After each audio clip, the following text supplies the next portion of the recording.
Here with more on the health aspect of food trucks in San Diego is my guest, Heather Buonomo, environmental health specialist for the county. Heather, thanks for being here. Thank you. Now, Pleasure. your department, I understand, has always done inspections of food trucks. So how do you think this grading system will improve public safety, or will it?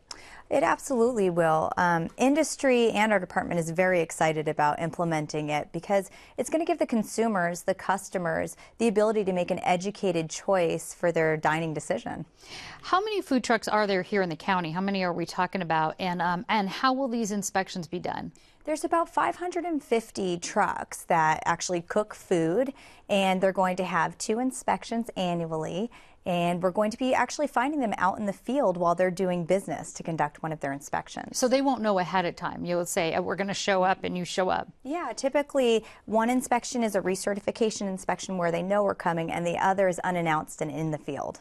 Now, a lot of these trucks we're talking about, more than 500. That sounds, a lot of those have gone gourmet. I've seen them. Does that change anything when it comes to the inspection? A little bit. About 50 of our trucks here in San Diego are gourmet. And what we find with the gourmet food trucks is that they have a little bit more of a complex menu. They're doing some more complex cooking processes. So that does require a little bit more time on the end of the inspector to really evaluate that for the food safety portion. And to be clear, you're inspecting trucks that actually have a kitchen, they are cooking inside the truck, not, let's say, ice cream trucks. No, not anything that is prepackaged, but trucks and carts where they have any sort of open food where they cook or prepare. All right. Who pays for these inspections, and how much do they cost?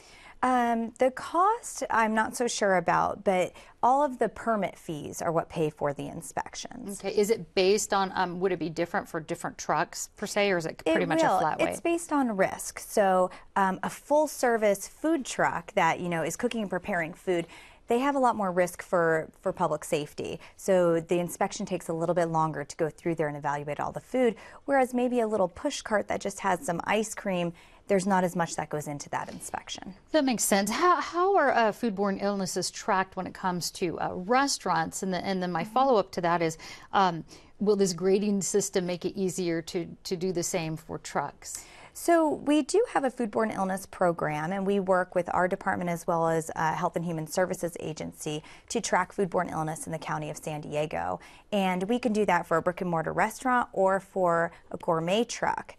What I think will improve on that end is the consumers will have a little bit better ability to track what truck they're eating at now. They're going to be paying more attention to the type of truck, paying attention to the letter grade, and that will just help our system help improve it a little bit. So if something does happen, it might be a little bit easier to trace, because I ate at that place that had a C, or a B rating or something like that. Oh, right. Something else that might help is we have QR codes on our grade cards now, and the customer could take their cell phone, scan the code, and that'll bring them right to our website where they could see the inspection results for that food facility. Well, that's very easy. All right, we are out of time. Environmental health specialist Heather Buonomo, thanks so much for joining us. Thank you very much.